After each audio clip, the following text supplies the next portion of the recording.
Welcome to the Property Management Mastermind Show with your host, Brad Larson. Brad owns one of the fastest growing property management companies in San Antonio, Texas.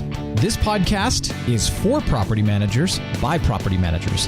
You'll hear from industry-leading professionals on best practices, new ideas, success stories, and lessons learned. This is your opportunity to learn about the latest industry buzz surrounding property management, as well as tips and strategies to improve your business. Now here's your host, Brad Larson.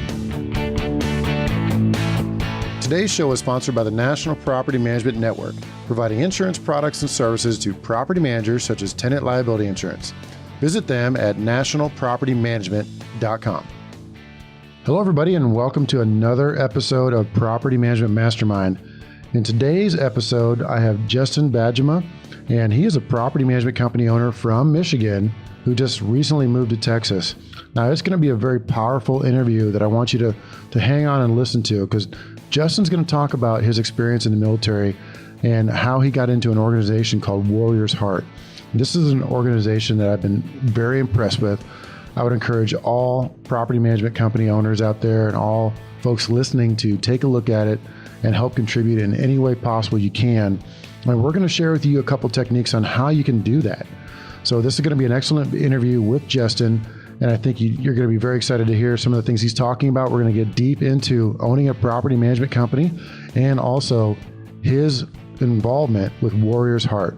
Very good stuff. So just take a listen. And Justin, thanks for being in studio today. How are you doing today? Doing great, Brad. Thanks for having me. Big honor having you here. I really appreciate you coming in, doing the podcast with me. So to kick this right away, get into talking about some things that we want to touch on. So tell me a little bit about how you got into property management. Just kind of go a little bit background there. Walk me through kind of how you got into the management side and what intrigued you about real estate property management. Well, Brad, it was a lifelong dream as a young boy to be a property manager. Oh, I'm sure it wasn't. I'm sure you woke up in fifth grade and said, "Boom, I'm going to be a property manager." That's the thing. Yeah. No, totally fell into it. But it actually started back in 2003. I was coming back from Iraq. Okay. And we were floating across the sea, and I got a care package from my aunt and uncle. And they sent me this package, and inside this package was a purple book. Mm-hmm. And that purple book was Rich Dad, Poor Dad.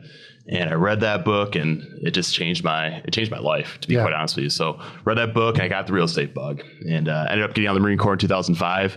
And knew I wanted to do real estate. Started learning out how to try to figure out how to do it. But I started building houses with a buddy, really learning the trade. But then started investing in single family homes in 2007, 2008. It got to the point where there was enough of them where it came down to a management function. So kind of looked around the marketplace. Coming from a professional Marine Corps background, I wanted things done a certain way. Right. And I didn't see that happening in the marketplace. So we created a new property management company. Yeah. That's so ironic that you got into real estate because of that book, Rich Dad, Poor Dad from Robert Kiyosaki. For anybody watching on YouTube, I have a list and stack of books up there.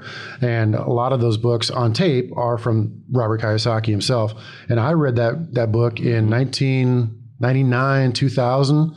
And I was at the infantry captain's career course at Benning. I think I told you this story, but a buddy from Vanderbilt said, "Hey man, you got to read this book. It'll change your life." And it really has, because it changes your mindset. Totally. From, let's say, an employee base, which is fine. There's nothing wrong with that. But it kind of gives you that entrepreneurial bug, let's say, like you mentioned, and it puts you on a different path, let's say, and working for yourself and doing things in real estate, et cetera. So great example. You and I are one and the same there. It's really cool. So forming a management company, was it out of necessity, you said? Talk about more. Yeah, had no idea what I was getting myself into. Okay. They say starting your own business, you have to be dumb enough to do it. And I think there's some validity to that, because you don't know what you don't know. And I think if we did know on the front end, we might not do it. So, in all fairness, we just said, let's do this, me and my wife, and we did it. So we started with 0 doors. We started with nothing. Actually, the way we started to back up a little bit is she went to go work for one of our competitors, and we were, full disclosure, didn't hide anything from them. We didn't steal anything from them, but we just said, hey, we're really interested in property management. And he was a great guy, and he had just started out too, and kind of took my wife under his wings. And from there, she learned a little bit of the systems and the process behind it. And that was very valuable to us. But we were going to do it one way or the other. And right. I think it just kind of helped us out. So, and that transition into you guys owning several properties, owning several multifamily and even single family residences. Started single family homes, and then we started investing. And then I'd say after we started doing the single families for a little while, it was back in 07, 08 during the crash when things were going down. We bought all the way down. But I think there's part of me where I got a little bit distracted from my true love of investing and was so focused on the company, and it takes a lot of effort to build a company. It takes a lot of effort to do something from scratch. As you know, you built yours from $0 too. And back then when we first started, we didn't know about NARPM. I wish we would have. I went through all the other organizations, IRM and NAA, just all the different organizations, but didn't find NARPM until I think 2012 or 2013. And once we found it, that was definitely the fuel on the fire for us that totally took it to a totally different level. Now, you guys had to set up your own chapter. Is that correct? Yeah, we did. We believe so much. So me and my wife, and we'd actually send our employees, our team members to national events too, because we believed in it so much. The impact for us is so great. The learning curve was so huge. There's so much to absorb and take in.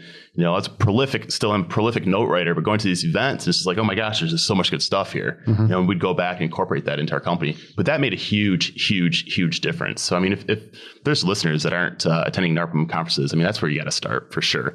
Don't try to recreate the wheel when someone else has already done that work. Right. You can take that wheel and maybe make it your own by adjusting a little bit, but don't be foolish like me and try to do it from scratch. Yeah, one thing we've learned, or at least I have for sure, and I started attending NARPM conferences in 2013, 2014.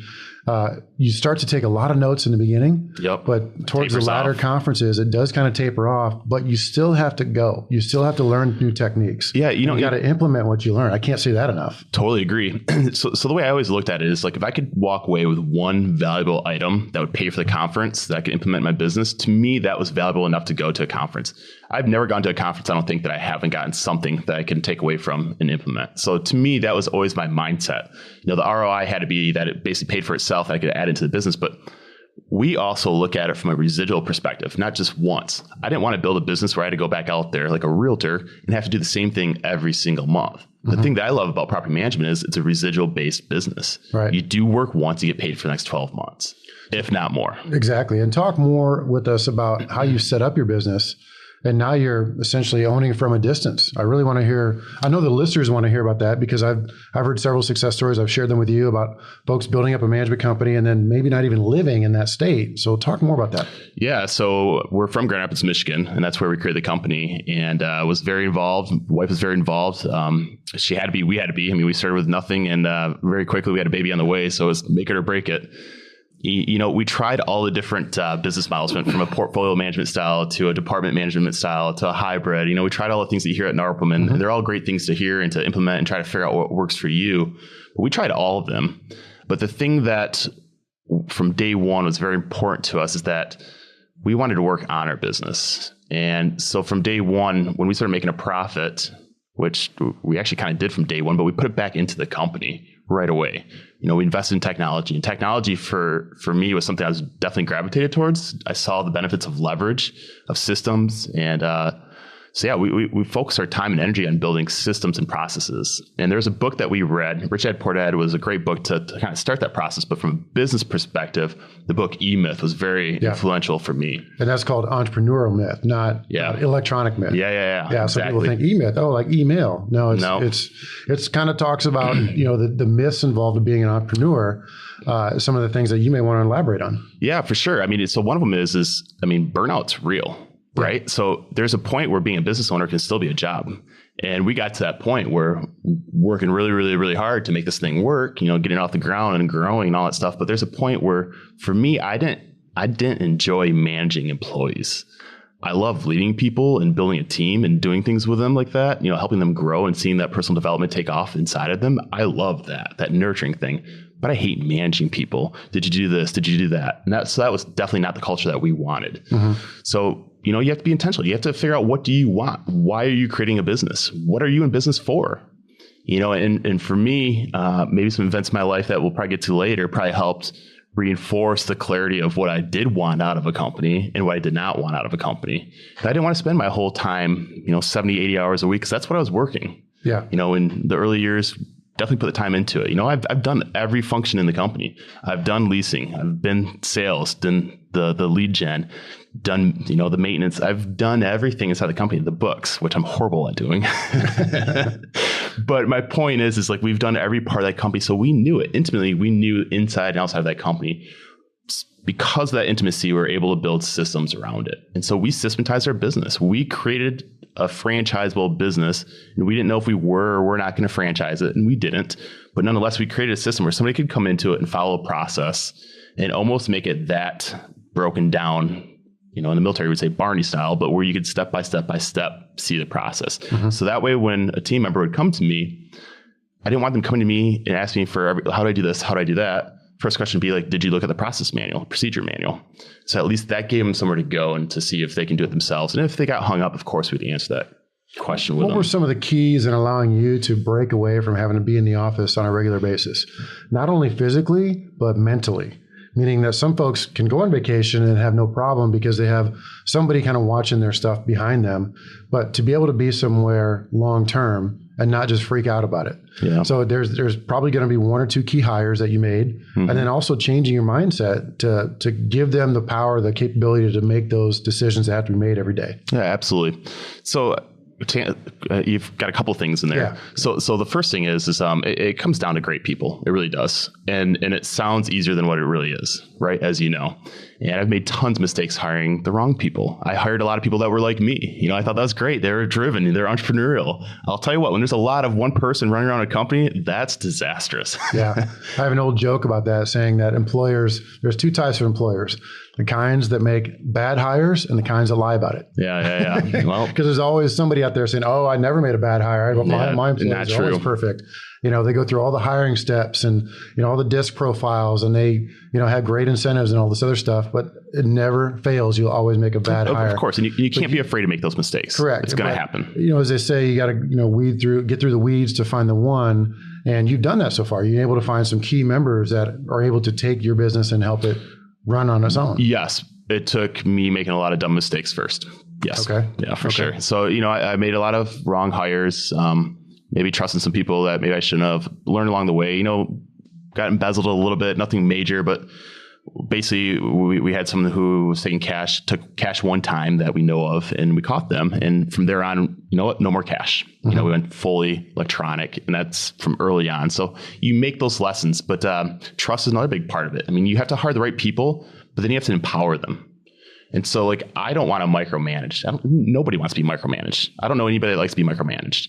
And so I believe that people either live up to or live down to expectations. And so if you set the expectation, and if you have the culture that resonates with them, the culture only can come from you or from me, whoever is at the top of that organization. That's where the culture comes from. And then from that, people are attracted to that.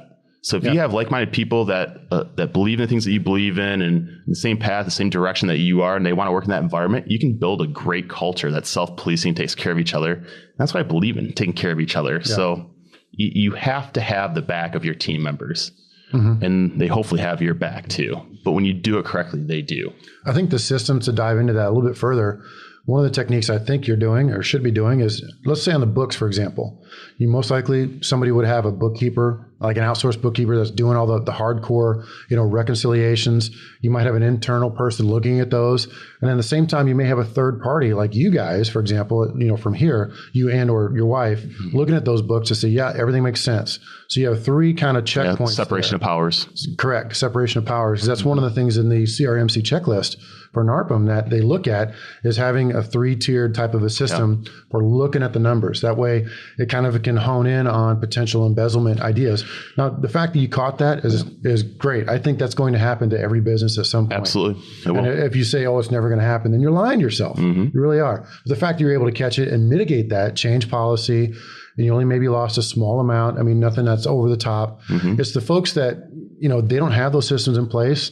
Now all of a sudden you have a bad employee and they're into you for $200,000 or more. Yeah. They get access to that trust account and they're siphoning off of that trust account that nobody's catching because you're not keeping the books well enough. And you don't have to hire a full-time bookkeeper. We don't have one. We outsource bookkeeping, and that's end up being, let's say it's 20 hours a week or 20 hours a month, whatever it's going to be, 4 hours a week, for example. You can get that at a very cost-effective rate. I would recommend to anyone who's got a small company, outsource your books. And if you remember, outsource everything. Remember a point Kiyosaki made is he said outsource everything to include your company books and your personal books. Yep. Remember when he said that? Yep.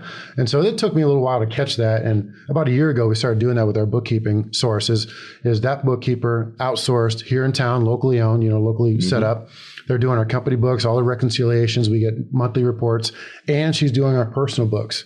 So when we go to the CPA, it's just a data dump from the bookkeeper to the CPA, and he's knocking out our taxes. Yep. So that's a good technique. I think you guys are doing that, something similar as well. I'm just going to tell you what we're doing. Mm-hmm. That's part of why we're talking. It's not a one-way conversation, but it's a me to throw out stuff that what we're doing. So hopefully somebody listening can say, oh, that's a good idea. Maybe we should do that, versus Agnes, the bookkeeper, at 40 grand a year, mm-hmm. 50 grand a year, sitting in my office punching out my books for me, where she's twiddling her thumbs 4 hours a day. And it's interesting you say that, just talking about this coming up, and we position ourselves for growth, mm-hmm. Staff heavy. And I think we all make that mistake. Same thing. And then they justify that position. So that was actually the last major one that we got rid of, was our bookkeeping, our in-house accounting. Mm-hmm. And they were paid, a decent amount of money. It was a good revenue stream for them. Yeah. And it was an expense suck for us. Yeah. And the reality is today there's so much that you can outsource and leverage with technology and different companies that can do it better. The way that we looked at it internally was, if this is not our core thing, if this is not the core service that we provide, and what we define as our core service is what's high touch, high yield, high benefit. And what that is it's having hands-on, interacting with the owners one-on-one, interacting with the residents one-on-one, and managing that property. The important stuff. That's exactly. Stuff, yeah. The numbers are hugely important. Absolutely. Mm-hmm. But there's ways that you can do that where someone can do it better than what you could do it. Yep. Cheaper, faster, better. And nowadays you can do QuickBooks and all that stuff online completely. Oh yeah. You can either have the full version on a portal, and somebody anywhere in the world can log in and do your books for you. Mm-hmm. We were doing it that way. But we found a local solution that turns out to be great for us. And you're going to pay, $45 an hour, but darn it, they can knock that stuff out in 2 hours versus where it might take an in-person 6 hours. So the mistake is to look at the top line number. I think you have to look at the value. To me, it's about value, not about the cost. Yeah. And you've heard of Parkinson's law, that chipping in. If you give somebody 2 hours worth of work in an 8 hour time frame, they're going to take 8 hours to do 2 hours of work. The Parkinson's law theory. So I always think that's true for bookkeepers in-house, unless you're at scale. If you have a couple thousand doors, then sure. But, for smaller companies, we're at 600 plus. I think you were around 400, somewhere in there. Those types of companies, there's just not enough revenue flying around to justify an in-house full-time bookkeeper, because I think you can build better systems, better solutions around it. Yeah. And Brad, I think that goes even more into bookkeeping. I think that can be the traditional mindset of an employee. And I think it's something to be very careful of. And so what we did is we moved away from the big heavy. We were way overstaffed. That was definitely where all my, all the money was going. Your staff is it is the largest expense that you have. Yeah. It should be around 50%. Well, ours was more. Yeah. Yeah. That's the kind of the rule of thumb. The line in the sand is they say 50%. And that could be from a small company to a large company, because we've seen all the NARPM numbers. And that's the number I like to use. And that's my benchmark. So if we're at 55, okay, that's fine. If we're at 45, okay, great. That's even better. But it shouldn't be like 75, 80%. That's just too much. And we're talking a lot about the books, mm-hmm. because I'm envisioning myself moving to New Zealand or Alaska, one of my other favorites, and managing a company from a distance. And it's all a pipe dream, because, kids are in school here. We're not moving anywhere. But point being is, what if we did? Mm-hmm. The first thing I'm checking off the box is, okay, do I have solid bookkeeping to where, one, I can see it, and I've got 2 or 3 other people looking at it in addition to me. Mm-hmm. All right. So we beat up that dead horse pretty well. You have any other comments on that?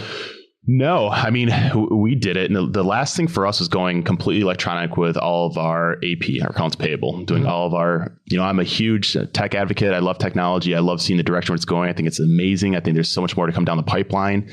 To me, we can't be complacent. I think we need to be, stay relevant, stay on top of the change that's happening. Change is constant. Change will never stop. To elaborate on that, you're sending all your vendors' bills electronically? We are. That is slicker than, I can't say a bad word. Yep. We are completely away from paper checks. That is cool. On all accounts. We do receive, I think, a few incoming checks from tenants, which do get scanned. Yeah, of course. But, years ago, we got rid of doing the bank deposits. That's a huge liability in so many different ways. Yes. Employee driving to a bank, there's a risk, car accident. All those different types of things. But the few paper checks that we do get, we're now charging a administrative processing fee, because that takes time and energy for somebody to scan that check and then do the entry on the books as well. Do you know where you are in the percentages? So, for example, we're at, I think, 89% pay online. And I'd like to see 100%, but there are people that just pay money orders and checks. You can't really get away from it. But the vendors, man, that's a cool deal. I think that's something that should be a lesson learned for us, for sure. We could try to look into that, because I sign way too many paper checks. It's getting to be kind of, silly. we got to start figuring out a way to get rid of that. It's also a security risk. It is. People get your account number, your routing number. They get all that information out there. So I think that's going to be a lesson learned from this podcast is we're going to look more into transitioning into paying vendors all electronically. And that should be a good lesson learned for anybody listening. Yeah. If your software doesn't give you the level of control that you want, one of the things that we did is we use Chase Bank. We have a great business banking relationship. And you can say which software you're on. It's okay. Yeah. We're a proper user. Okay. Have been for years. Good, bad, and ugly. But we're so vested into it where I don't see the value in changing. Yeah, that's the thing. Just to dive into that a few minutes. So I think the softwares, they all equally suck. Yeah, right. It's just you got to find the one that sucks the least. Yeah. And that's not a knock against any of them. They're all good folks. They're all good providers. At the end of the day, they never fit your persona 100%. Nothing solves everything. And, we looked at switching from A to B a while back, and my GM smacked me in the head and said, "Hey man, is this going to make us any more money?" And I just took me back. I'm like, "Yeah, you're exactly right. It's not going to make us any more money. We're going to go through all this headache to switch. It's going to cost me $5,000 or $10,000 in back office to do it. And it's just potentially not worth it." You get to a certain level and that's one of the things I preach in is pick a software and make it work. Yeah, commit to it. Make it work. Yep. Right, wrong, or other, they're all going to do the same functions. If they can't, they're going to catch up eventually to be able to do that. And so I think the software side is all pick one or the other. They're all about the same. Yeah, people have their favorites. This one's doing better or whatever. There's moments for regret, for sure. Moments of doubt, like, man, did I pick the right one? But you know what though? Do what works for you. And the reality is that, when I look at our profit margin, it's working for us. It's working for us. So going back to the online payments, my point was though, even with Chase Bank, if you're writing paper checks today, if you're cutting them out to vendors, you can go into like Chase Bank and have a dual pay activation, like where there's dual control. So you can have your bookkeeper enter that, but you have to approve it, or someone else with the right proper authority has to approve it. That's cool. They're not charging you for the postage. They're not charging you for the check stock. They're not charging you for the micker toner. I mean, all those things are things that cost you administratively in your office today. The stamps, the postage, the envelopes. I mean, all that stuff adds up, and the time to process that stuff. Yeah. It adds up. So you can do that today for free through your major banking associations. Yeah, we're going to have to look into that. I'm that's one of the things that got put on the back burner, let's say, a little bit, because we were looking at it, but we never perfected it. So, God, thanks for reminding me about that. That's great stuff. I'll send you an invoice for that tip. Yes, you won't. So you're up and running. You're a long distance. I got to tell a quick story how we met. This is good for the audience. So we're in West Palm Beach at the PM Growth Summit, Property Management Growth Summit, which is a phenomenal event put on by 4.5 and Lead Simple.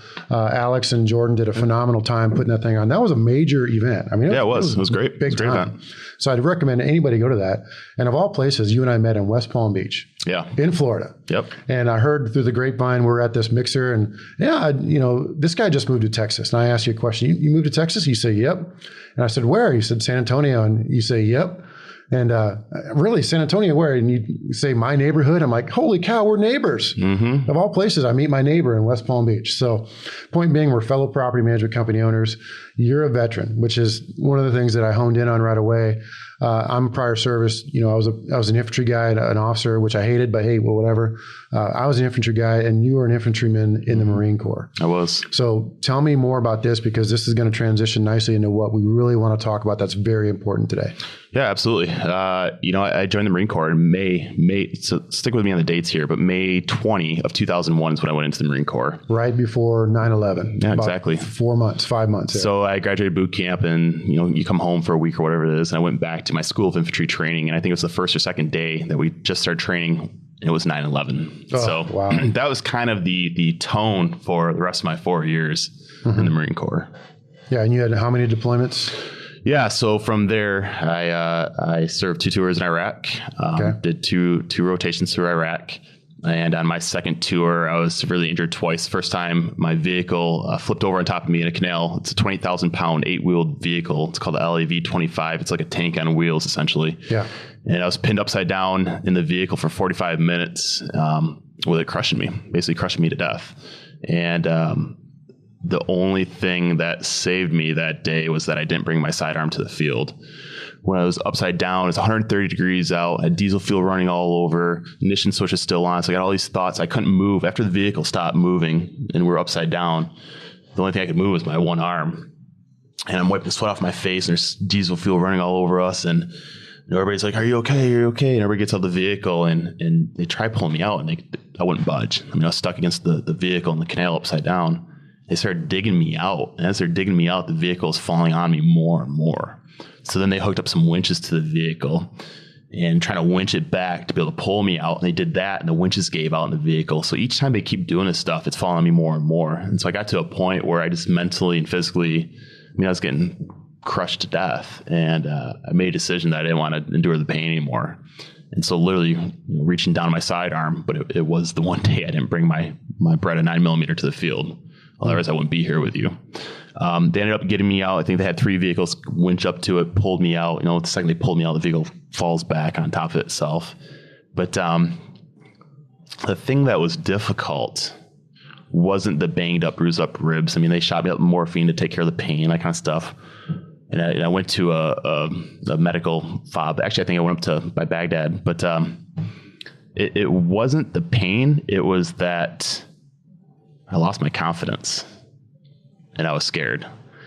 And I still had, most of my deployment ahead of me. This is my second tour. And so I spent the next 6 weeks in country recuperating. And then I banged up my ribs. And I was really sore. It was hard to move around. I had 20,000 pounds on me. The thing that saved my life was the SAPI plate, which is the body armor. But I had to go back out there. And it tore me apart to see my guys going out there without me. The fact that I knew that they're putting their life on the line, they're dealing with the crap day in and day out. And I was somewhat safe, back in the rear at the fob. And I really struggled with that. So as the vehicle commander for my vehicle, I had to get back up on the vehicle. And I can tell you that was probably one of the hardest damn things I've ever done, is get back on top of the vehicle that nearly, I'm looking at this vehicle. It's the same vehicle that was on top of me, and I had to climb back on that thing. And I was shaking. And I went back out, and the very next time, the very first time I went out, we got ambushed and hit the next 5 days in a row.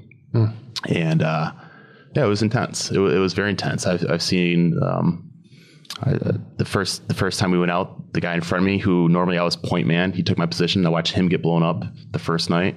Second night, I watched my buddy behind me get blown up. So that was the reality of it.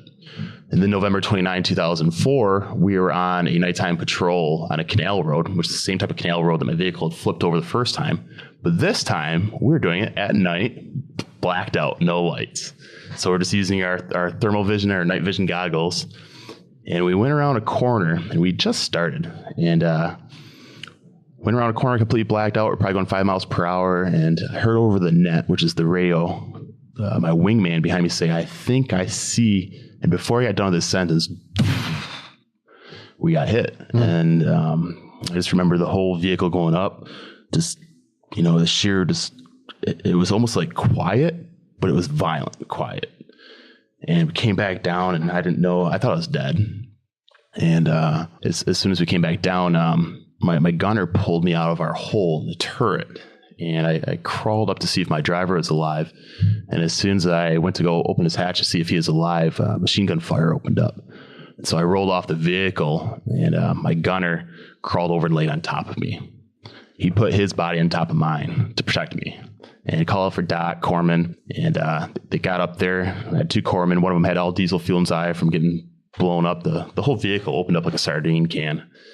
And ended up medevacing us out of there. I went to Saddam's hospital in Baghdad, where I had my first surgery, and I woke up, and sitting next to me was a piece of shrapnel, about weighed a quarter pound, probably about 2 inches by 2 inches around.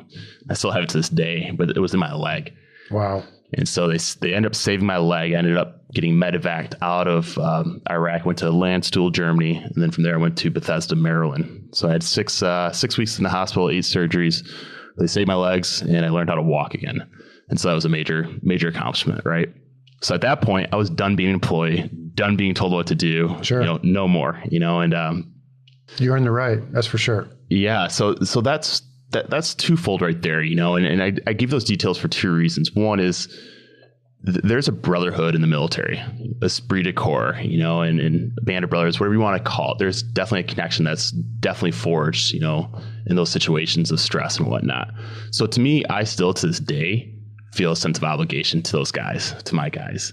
And so that's a big reason why I'm doing what I'm doing today and what big reason why I've been doing what I've been doing. Like, one, I love business. I truly love business. I love real estate. I don't want to run a property management company day in and day out, being in the nitty gritty, but I love it. I love property management. I love real estate. I love investing.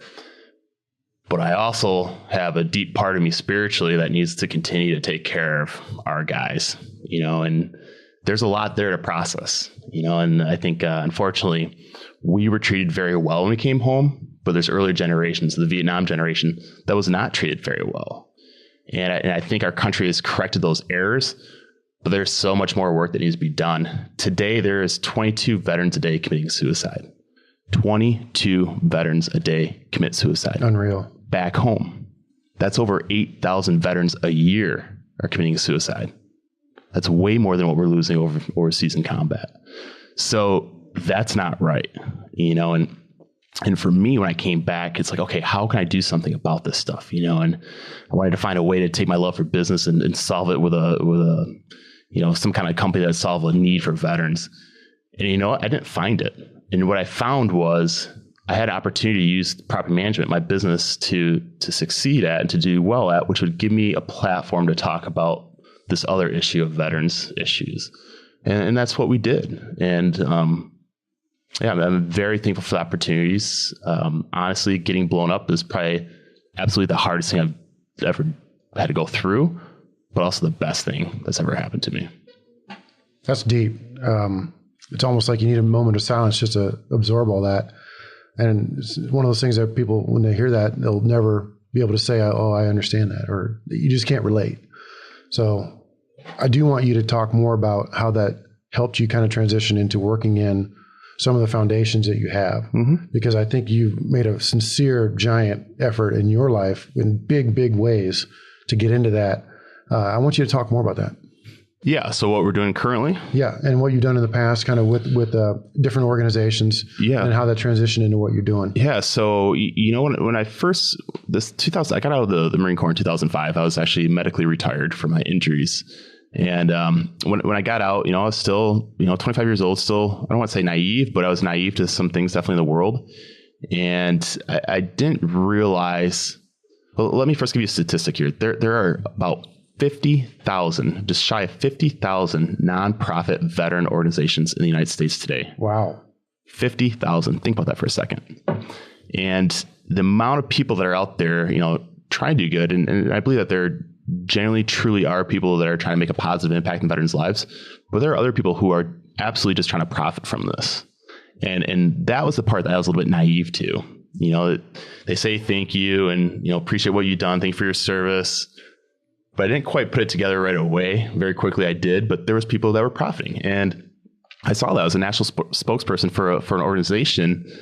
And it was insane. It was insane what was happening with that money. And so as a sidebar here, if you're ever going to donate to a nonprofit charity, which is great, I believe in charitable things and being philanthropic, but look at the organization. Look at their financials. Look at how much money is going to the bottom line of actually impacting, making a betterment in someone's life. Because otherwise what you see is it gets eat up in administration, it gets eat up in salaries. I mean, there's executives who are making 10 million plus. There's some large numbers in the nonprofit world. So anyway, just do your homework. Make sure you look at the organization. And just because they have a bunch of flashy TV commercials, maybe those are the ones you need to take a deeper look at. Well said. Yeah, it's interesting. I could hear more about that from you, especially the 50,000 charitable organization. That's a lot. Do you have any stats that you could throw out just for, for every dollar you give, potentially X goes to the real bottom line of actually helping somebody? Well, I mean, it totally depends on the organization. Right. It's all over across the board. So is there a good number? That's a personal thing. I mean, every business does take there's amount of administration to any business, right? I mean, there's overhead for all business. Absolutely. Absolutely. But depending on the size of that organization, like how much is coming in, how much are they doing, how big is the game that they're doing, I think it needs to be proportionate to that size of the business, right? But when you see these businesses or the nonprofits, a lot of these are just being run as basically a business with a nonprofit status. But if they're not doing 50-50, that's horrendous. That's horrendous. So I guess I don't want to throw a number out there saying this is good, this is not bad. But what I would do is advise people, like there's organizations out there called Charity Navigator. That's one of them that rates these nonprofits. Nonprofits have to file a form each year. I think it's a 990 or something like that. But there's a form that they have to file each year and disclose the financials. So, Charity Navigator. Charity Navigator. Okay. There's an app you can do on your iPhone or pull up in a browser, but you can research a nonprofit. That's great stuff. And find out the financials and do your homework for yourself. Now, why don't you transition now, kind of what brought you to Texas, let's say, and talk more about the organization you're working with. Yeah. So we're from Michigan, where we get 3 months of beautiful weather. So we were just itching to find somewhere else to go. But no, in all seriousness, I mean, we built our company because we wanted to be mobile. So one, we built a business for what we wanted, around what we wanted. But two, we had an opportunity to move down here and do something really incredible. So we are partners in Warriors Heart, which is the first fully private treatment center for warriors, which is veterans, military, law enforcement, first responders. It's a treatment center dealing with PTSD and chemical dependencies. So we purchased a 543 acre ranch in the San Antonio area in December of 2015. And we were licensed April of 2016. So we've been up and running for about a year almost now. Amazing stuff. I've been to that facility with you and you've given me the tour, and it's impressive. And tell me more about the treatment they get and kind of the how it works, because this is an organization I think is well done. Yeah, thank you. Yeah, you know, I kind of share that stat with you. 22 veterans a day commit suicide. And the reality is people are dealing with trauma. People are dealing with stress. People are dealing with PTSD, and it's real. It's real. And, you know, I've seen too many families that have been torn apart, and I've struggled with PTSD. I mean, I'll be very open about that, you know, and it takes work to work through those things. And what is PTSD? I'll tell you what PTSD is. It's a normal reaction to abnormal circumstances.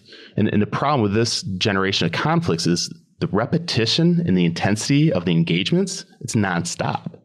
We're still at war. We've been at war for 16 years. Unfortunately, most people don't even realize we're still at war. And actually, just this week, they finally announced that we're in Syria. We have conventional troops in Syria on the ground. We have Marines and Army Rangers on the ground in Syria right now today, engaging in combat. So 16 years, you have a force of people doing multiple tours. I did 2. I knew if I did 3, you know, I was past the point of return, you know, and there's a true cost to that. There's a true cost to that, both psychologically as a person dealing with all these mixed emotions, and there's emotional pain and emotional injury, you know, from some of these things. So it's not that someone's broken or someone is, you know, no good anymore, but you need professional help to work through those things. Tell me more about the folks that come into your program. Yeah. So to come into our program, you have to have both PTSD and chemical dependency. And what we see is a lot of people just aren't dealing with their issues. So I have a good buddy of mine who laid on top of me in the firefight. So I'm very close to this person and feel much indebtedness to him. But he struggled. And I watched it happen. And he was hitting the bottle of Jack daily, you know, and he was drinking a lot. And he ended up losing his job, lost his wife, lost his kids, lost his house, lost his family when he beat up his dad. I mean, he lost everything.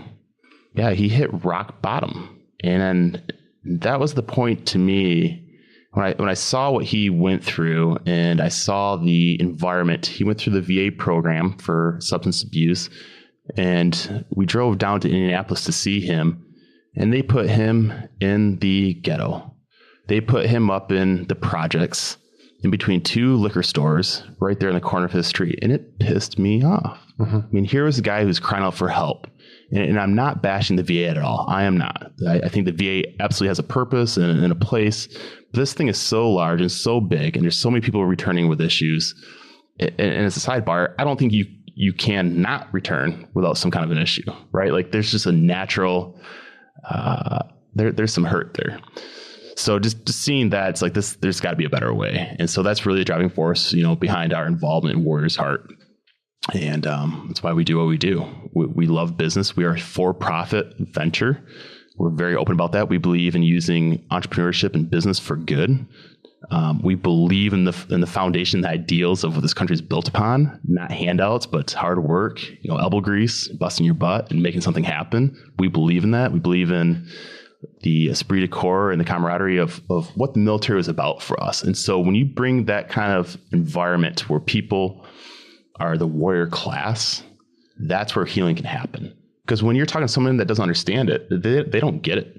They have no clue. They can't comprehend what you're talking about. So people won't open up. They won't share some of that trauma that they're going through or dealing with unless they have people that can understand it. You have to be able to talk the language. You have to be able to have that humor and the jokes and be able to be relatable. And at that point, guys open up, and that's where healing can begin. So you have to remove the chemical dependencies. You have to remove the drowning themselves out until they can get down to the heart of it in dealing with those issues that they have. It's that simple. So this first location could be the first of many, you think? Absolutely. Yeah. Absolutely. We have gotten an overwhelming need.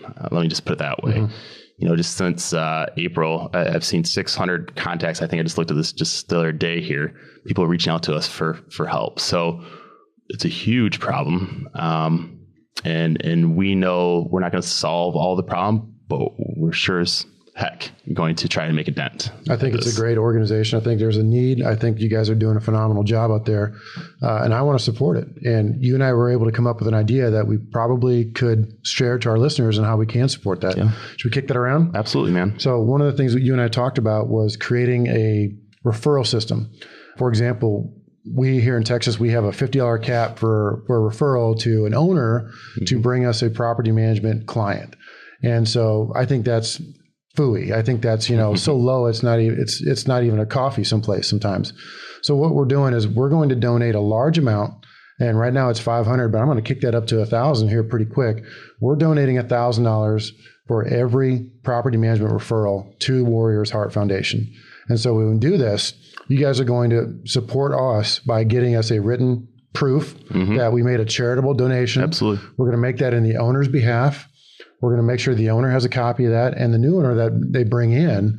So this is our plan, is to bring this idea to other property management companies. We want them to look at a way to give their owners an incentive to refer them business. And this is not a new concept. You've always heard, you buy a latte at McDonald's and 50 cents goes to the Ronald McDonald House. Well, that's the same concept we're doing here in management, is if they can give us referral for more business, we want to make a donation of a real amount to an awesome organization. And I think Warriors Heart's a great place to do it. And I've seen it in person. I've been a little jaded with some of the news coming out for some of the organizations. Mm-hmm. I don't see anything like that with your organization. I think it's going to be one of those that you're going to see a positive impact. And then I think it's going to grow into numerous markets where it's not just in the Texas area. You guys were talking to going in different markets already. And the backing you have, and I don't want to elaborate too much because I'll probably butcher it, but I'm impressed with the backing you have. Some of the names that you have dropped on me have been big players in the States. And I can't even, I wish I could say more, but let's just say if those people heard the names on the podcast, they'd probably know who we're talking about. Yeah. And I'm not going to share any of them. But point being is that's the kind of backing you have. That's the kind of support you're getting because you are a stand-up organization. So tell me more about what you think of that referral program idea. Yeah, absolutely. To go a step further here real quick, if you're ever in the San Antonio area, come on down. Just today I was at the Heart, we call it the Heart. And I was showing the peer support leader that runs the PTSD clinic here in San Antonio at the VA at San Antonio. And I was showing him the property today, and he couldn't believe it. It was great. And so we're looking at already a partnership there where they're going to refer people to us, and that's great. And so I loved his comment. It was like, we're fighting the same war. Absolutely. This is the same war. So together we can accomplish so much more. And this problem's so big. It's not about the VA or private or, hey, there's such a need. We just want to start healing people, healing families so they can live their life. Yeah, you get out to that place, 540 acres. People don't realize how big that is, but it's a big place, and it just de-escalates all the stress you feel like you have on you, because you just get up there in the big wide open spaces and out in the woods a little bit, and it just de-escalates everything. I love it out there. Yeah, and that's the intent. That's the point. And to go back to your question about what do I think about the referral program, I think it's awesome. I think that people need to realize that they are truly making an impact in people's lives. We've had people come to us already on multiple occasions where we knew that they were coming to us or they weren't ever coming back from anything. So, I mean, like literally they were at that point, the end of their ropes, and I see every single contact submission that comes in asking for help. I see where these people are at. And when they reach out to us, they're at the end of the road. And so for every person that we can get into the program, give them that fighting chance. I mean, we're saving lives. To me, it's a tangible contribution. And we've talked about this before. So if I give a donation to X charity, I have no idea where that's going. I have no facility. There's some corporate office in New York or something for all I know. You never know where that money's going. And I've heard stories of it being siphoned off for parties and big salaries and wages. And you told me some of those, and that just kind of turns me off. Absolutely. But I tell you, when you can go to San Antonio, fly into the San Antonio airport and drive an hour and see this place, that's a pretty tangible thing that people can get their hands around and understand that their donation's going for a very good charity, very good event. And I want to put this out a little bit further, just to make sure this is clear. This isn't just military. We call it the warrior class. So that's military, law enforcement, first responders. I mean, law enforcement, man. I would say they'd see more, if not worse. It's been brutal the last couple of years in this country, and these guys every day in and day out, they don't just have a rotation, a deployment. I mean, they're doing the grind every single day, and cops are hated on today. It's sad. It's disgusting. It's not right. But there's a lot of trauma and stress from law enforcement. So I just want to make sure that's clear. To us, that's the warrior class. The warrior class is those who are defending our way of life, defending our communities that we live in, defending our kids. So we need to honor and protect and to treat and help and cure. Veterans, law enforcement, first responders, firemen, absolutely. Firemen, they come in for it's a regimented treatment program. I mean, it's a certain number of days, and they can graduate to a certain level, and there's all kinds of good sessions in there to kind of get them some help that they need. You're getting referrals too from a lot of major places that you're kind of like the next level. Not necessarily like a go-between, but you got the guys that are really, or the people that are potentially very, very, very messed up mentally to society. You're kind of being that bridge, let's say. Yeah. So, I mean, we're not like a psychiatric hospital, right? No, so we're not dealing with that kind of stuff. What we're dealing with PTSD and TBI. That's the extent of the TBI. So TBI is traumatic brain injury. Okay. So one of the signature wounds of, the last 16 years, these wars is the damage from the concussions of big explosions, and I was in serious explosions, and that has an effect on your brain when your brain's getting rocked around. So PTSD and TBI are the two signature wounds from the wars in Iraq and Afghanistan and now Syria. So long-term goals. Give me a couple long-term goals you want to talk about for your involvement with Warrior's Heart. Yeah. Long-term goals for Warrior's Heart. I mean, it's still very, very new. So we're still very involved in building it, but really kind of the same thing as we did the property management, and just being very involved, very engaged, and figuring it out, making it work. And we are, and it's the need is there. This thing works, our treatment works, and now it's just scaling it, getting attention, getting awareness, getting people into the program. So that's where we're focused right now. We're working on partnerships with TRICARE, which is the military's insurance, and working with the VA directly as well too. So those are our two big things, our two big goals right now. And once that happens, we can really open the floodgates. So right now, our biggest hurdle is the financial cost. There is a cost. We have a team of about 30 people on staff, MD doctors, we have clinicians, we have therapists. I mean, we have very well-trained people, but there's a cost for that. And so the biggest problem that we have today is just getting people in the program. So we're offering them scholarships. And so that's what the money that you're referring to, this $500, every $500 is huge, man. It is a huge impact, because if we can get another person in there, you're saving a family, you're saving a life, you're giving someone hope. That is huge. We want to double down on that pretty quick, and too. That's dignity of person. That's giving. And then when they go through that, there's an obligation that they feel towards whoever, helped get them through that tough period of their life. So this is not a handout. This is a hand up. And that's what resonates with our generation of warriors. And they're given to a charity. So it's a donation for the property management company owner. Yep. Okay. So absolutely. I just want to make sure that's clear. Yep. We have a foundation that is a 501c3. So it's absolutely a taxable charitable contribution. Okay, good. Just want to be clear on that for the financial side. Absolutely. So how do people get in touch with you and see more about the Warrior's Heart? Yeah. So they can go to warriorsheart.com. Just Google warriorsheart.com or go to warriorsheart.com. You can find out everything about our program on there. You can find out about our team. You can even read about me on there. I mean, you can find out all the information about the program right there, but there's also a donate button right there as well. If you do feel inclined to donate, and, we'd be honored if you would. But at the same time, to us, number one is awareness. the more people that are just aware of what's going on, to me, that's probably the biggest goal is awareness. So if a management company owner wanted to reach out to you and say, how do I put this into our business? Your team would be able to assist them. Absolutely. Put that referral program idea into their business so you could start seeing the rewards of that, not only, potentially with more referrals, but darn it, you're making a good cause do something. Yeah. I mean, you can email me directly, justin@warriorsheart.com. That's justin@warriorsheart.com. And we would absolutely be happy and thrilled to get that set up just the same way that we've done it with you, Brad. Great, Justin. I appreciate it. Thanks so much for coming on the Property Management Mastermind Show. It's been a great interview. Got pretty deep there, and appreciate all your time with this. We're very excited to be able to put this out. I know the Warriors Heart's going to do very well, and I'm hoping to teach a lot of management company owners this exact technique so we can get you guys built up and out to where it's a common household name and you're helping thousands of first responders and veterans in law enforcement. That's what we want. Yeah, so, thanks. Our goal is to bring 1 million warriors home. 1 million warriors 1 million. Home. That's a great quantify goal. Love it. Again, Justin, thanks for coming on. Thanks, Brad. Thanks for having me. Take care. Today's show has been sponsored by Virtually Incredible, providing tenant screening services, call center services, and video production services to property managers. You may also visit them at virtuallyincredible.com.